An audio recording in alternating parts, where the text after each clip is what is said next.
Hello there, welcome to Insight on TOPWAVE Television, TWTV. Just as the name implies, the program is Insight on TOPWAVE Television. And today we shall be discussing an issue that has been burning, that is trending in society in Nigeria. If you may ask me what the issue is, I bet you it's nothing but subsidy removal. It's on the lips of every Nigerian. And today we are going to do justice to it. I'm happy to tell you that I've got a very, very big fish. I've got a very big fish whom I believe will do justice to the salient issue that is happening in the country at the moment. My name is Jomi Johnson. It's good to have you on the program today. Insight on TOPWAVE Television. I've got a big fish, as I said, a lover of all, an encourager, a philanthropist, a seasoned as well as a grassroots politician, a former aspirant of PDP. Is no other person than Barrister Olumuyiwa Sylvester Adu. A warm welcome to the program, sir. Yeah, thank you. It's good to have you in the studio, and it's good to have you on the program. Now, based on what is going on in the country at the moment, all subsidy removal, what's your take on this particular topic? Is it a scam? Some people believe that it's not really real. Now, let's begin. What's the origin of this all subsidy removal? The word subsidy, why should it be only attached to oil? Why not we talking about yam subsidy? Why are we not talking about cassava subsidy?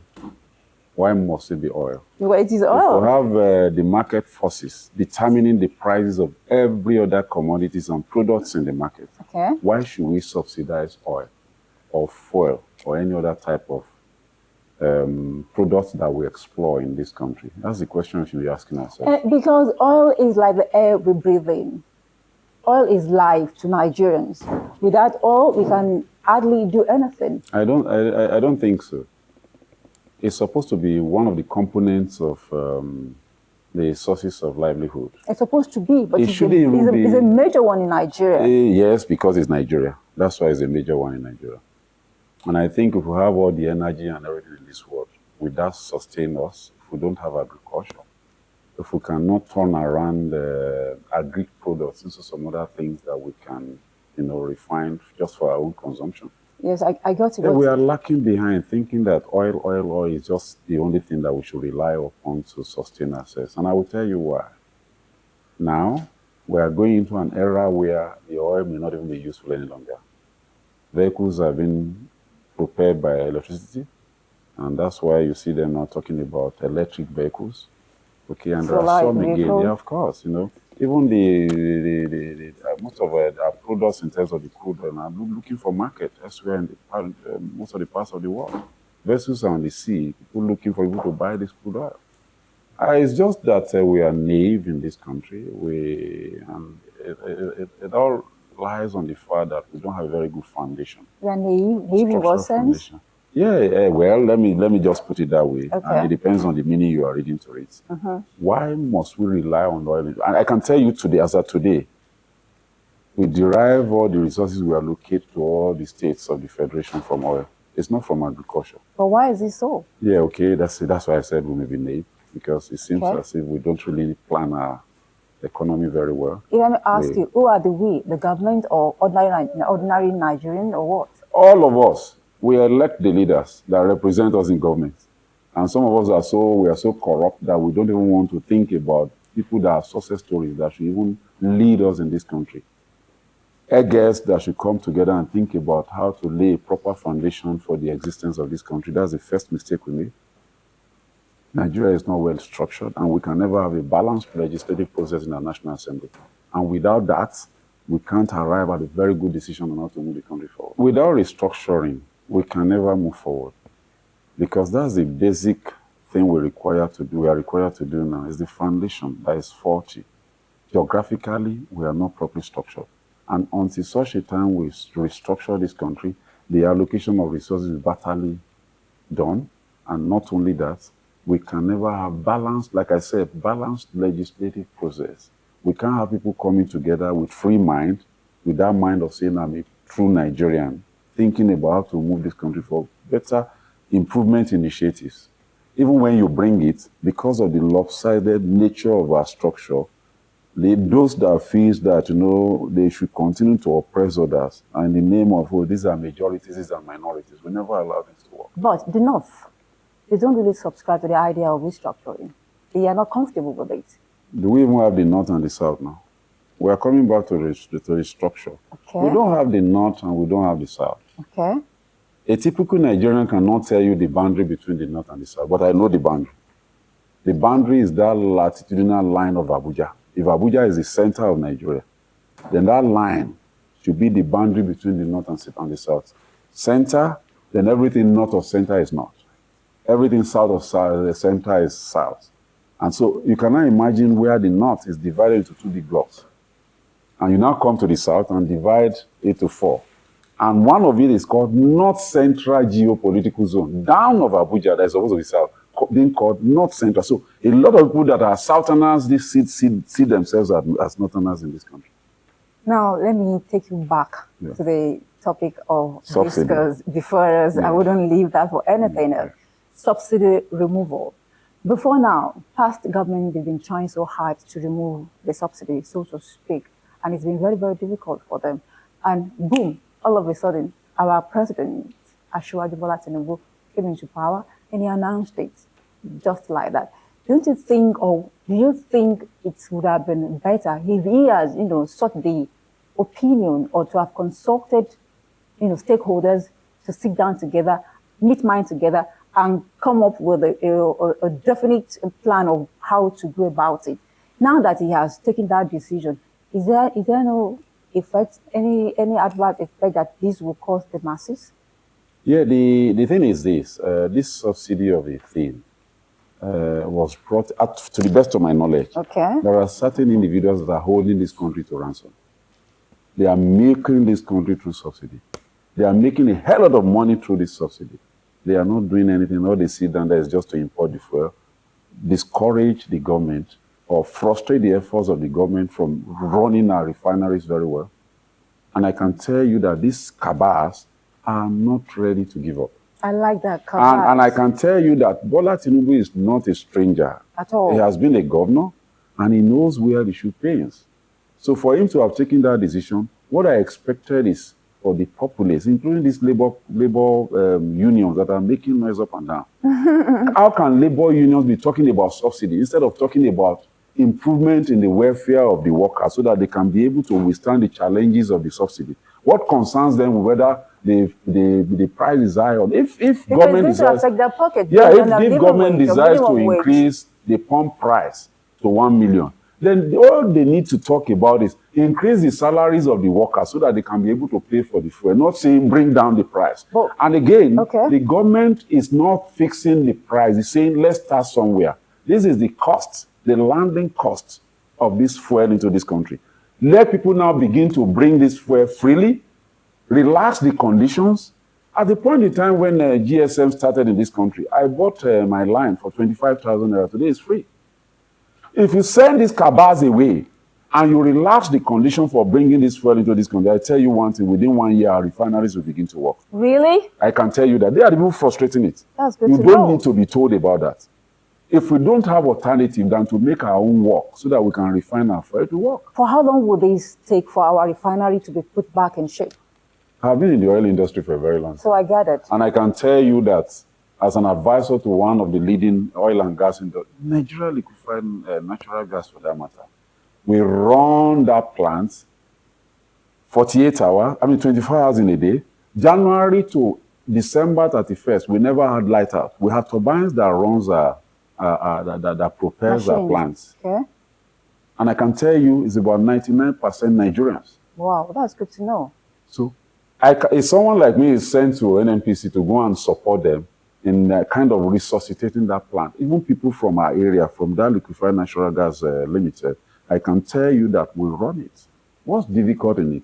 If Dangote can come in, get the bank money, including what he has, to build one, so why must it be difficult for those refineries not to be put into operations? All these years, they've been talking about refurbishing, maintenance and all sort of things.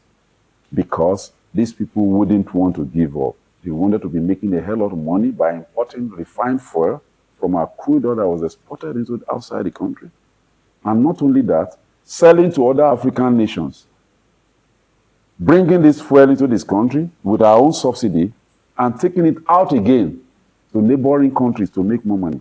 So if I got you well now, this subsidy removal is a blessing in disguise to Nigerians. Is that so? There's nothing, there's nothing like blessing there. No blessing at all. The best bet is for us to remove it. Then It has been removed already? Yeah, no. To the best of my knowledge, if it's so, then if it is so, I can agree with you that it is so. But the government said we only announced that we're going to remove it, and we've not said it should take effect. But again, the people bringing it, because they are sure that that money will not come from government again, decided to be selling it at a landing cost. Now, let us leave them to continue and relax the condition for bringing this refined fuel.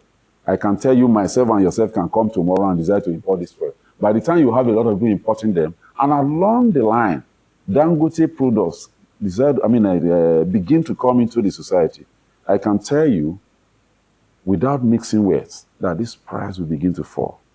And before you know what is happening, people will begin to think about working hard in our refineries just to ensure that they also, come alive into production. Okay. In case you're just joining us, you are watching Inside on TOPWAVE Television, TWTV, and I've been playing host to Barrister Olumuyiwa Sylvester Aju. We've been discussing about the subsidy removal, and one way or the other has been able to open our eyes to those things that were eating, to those things that have been giving us fears and worries about the oil subsidy removal.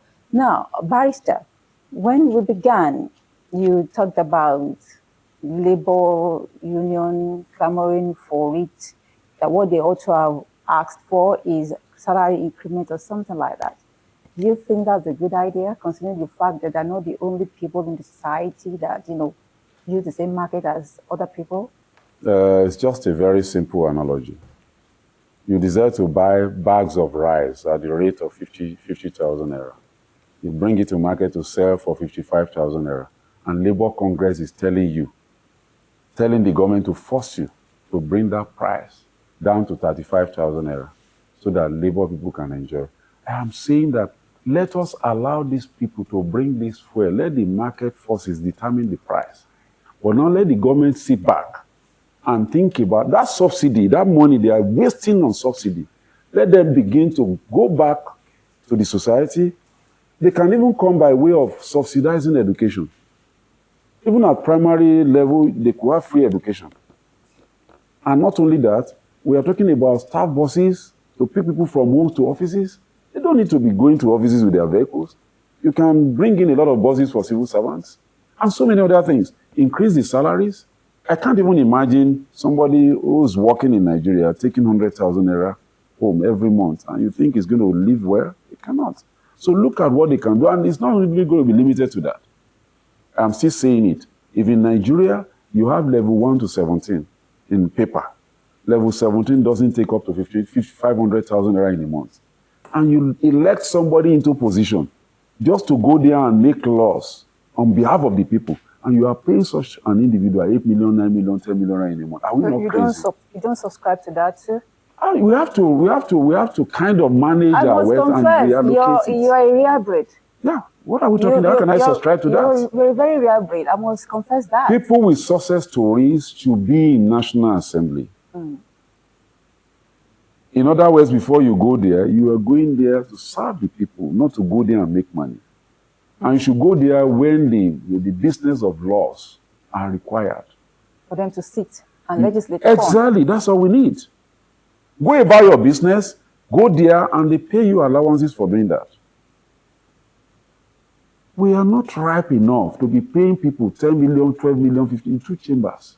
What laws are they making?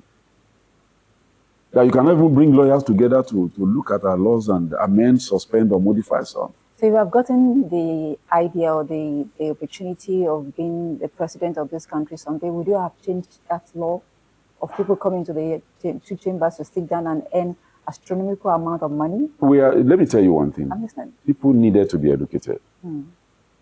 There should be an aggressive campaign awareness that people need to have to let them understand that if we spend this money to construct our roads, we give free education to some people at some level of education. Yeah. And not only that, our health facilities are working well. Do you think people will be running abroad? They won't. And not only that, the little you have will make you live very well within that society, healthier than running into, hitches, looking for Okada to carry you and all this kind of stuff. We have a lot of our guys on the road. Sure. Carpenters, bricklayers that you could engage to even be constructing the roads, than wasting this money in the name of giving a contract that doesn't worth more than 30 million naira, giving it out to somebody for 30 billion because you want to steal. So we need to manage our wealth. We need to think about how to really, allocate it in a very fair and justifiable manner. I am still saying it. I challenge the government in this country to tell me why somebody will be in civil service for 35 years, level 17, is not taking more than 500,000 naira. You are paying somebody elected to go to National Assembly 8 million, 10 million naira. I want to know the justification. The good news now is you're in APC. And I believe and I hope you're going to effect a positive change with your idea. Well, I really like that. I think that's why I came into politics. I didn't come because I wanted to make money. Okay. I wanted to cause a change in this country. And a change you will cause by His grace. And now, the first government talked about palliative to be given to the poor. I wonder who the poor are or could be. How do you see this idea? As far as I'm concerned, the government is only using it to bribe the populace, to shut their mouth. I can tell you, I won't be in a position of radicalizing the people to get the best for them. I want to go through the normal way of causing that change. Radicalizing, would you please break it down? Yeah, why must I take, what palliative are you giving me? Maybe 20,000 per home or 5,000 per home or something like that. I will ask you, why must you give me 20,000? And somebody that I elect to go and represent me, you are giving 10 million naira. And I've been in the civil service working, you don't pay me 100,000 naira. I will ask you, let us see how we can, redistribute the wealth of this country. We cannot continue to go that way. I will tell you, I don't think what you are doing is just to keep killing me by giving, what palliative you want to give me? I don't have lights, no water, nothing. You're giving me palliative? That's stupidity on the part of you that feels that when they receive it, then they will be happy with such an individual. Some people are happy that the palliative will be given to them, while some people say, this is kind of it's not going to work. How do they know the number of people that are in need of such palliative? That why not, do something that is, people-oriented, things that will serve the entire populace, probably like buying shuttle buses for everybody to use in town, rather than giving some few people some peanuts that will just be spent in not too distant future. It is a divide and rule method of the cabals that wouldn't want this country to develop. This cabal that we're talking about, are they insiders or foreigners? Any individual that will ever support the current situation in this country, that will not begin to think about a radical change that can bring about improvement in the lives of our people, is a cabal. Then why would our government have subscribed to the idea of allowing foreign government or foreign entities to come and, refine our oil for us? For instance, they tell you, don't eat imported this, don't eat imported that, and yet the fuel we use is imported. Why would they have subscribed to that idea? Because it set me thinking. Because at my age, I think it would be better for us to refine our oil by ourselves than taking it outside of the country to have it refined. We said it earlier on, as long as we have some individuals that feels that they can sponsor somebody into power, and we go out there and say our refineries must not work, they have to be importing from abroad. They also have partners over there that are foreigners who are their customers. They benefit from them. So these guys will always want to deceive us by telling us that we cannot do it by ourselves. I've given an example of Nigeria liquefied natural gas. 99% Nigerians. And I tell you today, that is the company that sustains this country today. Yeah. Even at a time when Nigeria doesn't have money, they say it's LNG money they are spending. And I can tell you that without LNG in Nigeria today, there's no Nigeria. And so that plant, everything about energy is 99% not run by Nigerians. So can't we do it in other sectors? So now with this decision of the federal government, subsidy removal, how do you think the president will go about it? Are we sure that it's not going to bow under pressure? Yeah, the truth about it is this. If you want to cause this change to happen in a way that Nigerians will accept it, it shouldn't be just subsidy alone.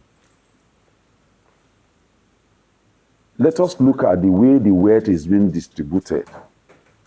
There are some people that work less and earn more. Some work harder.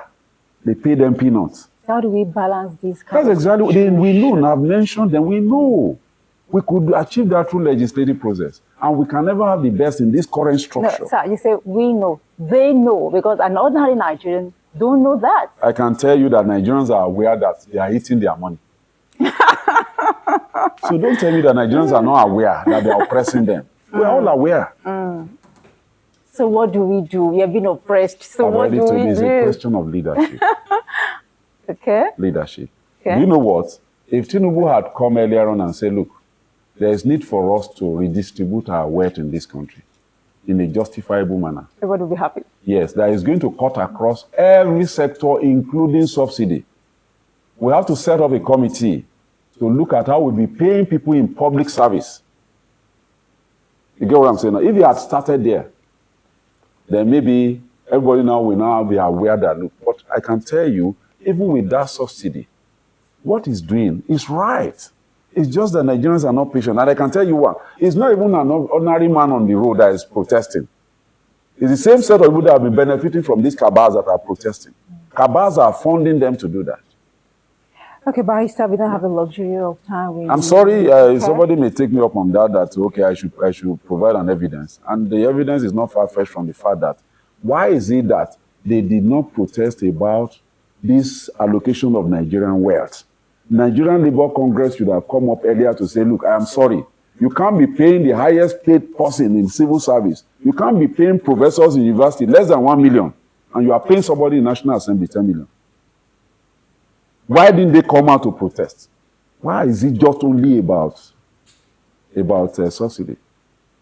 That's the question. That's why I said they are sponsored to do that. Okay, thank you. Except they go back to the base and begin to look at everything holistically, then I won't change my mind on that. Okay, except we go back to the base and look at things holistically. I've been playing host to Barrister Olumuyiwa Sylvester Adu, and one way or the other, I must hurry to confess that he has done justice to all the questions asked pertaining to subsidy removal. Before I allow you to go, your final word to those watching. Yeah, the point is Nigerians should just be patient, allow President Tinubu to go ahead with what he is doing currently. Let's give him about 5-6 months, and let's see what whatever he's doing is going to do before we even begin to think about protesting, striking and the stuff. We can't die.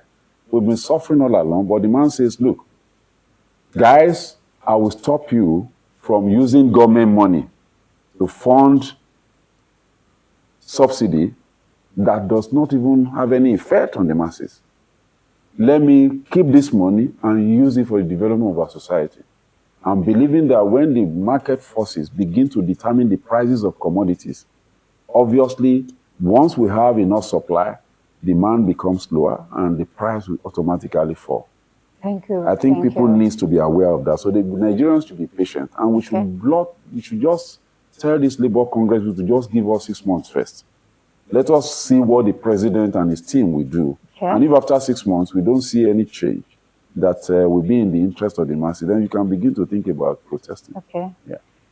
Thank you very much. You heard it all. We can't die. Let's keep hope alive. Let us be hopeful that one way or the other, not sooner than later, everything is going to be okay.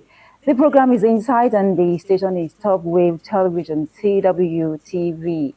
Until next time, when another exciting edition shall be coming your way, my name is Jomi Johnson. Thanks for watching.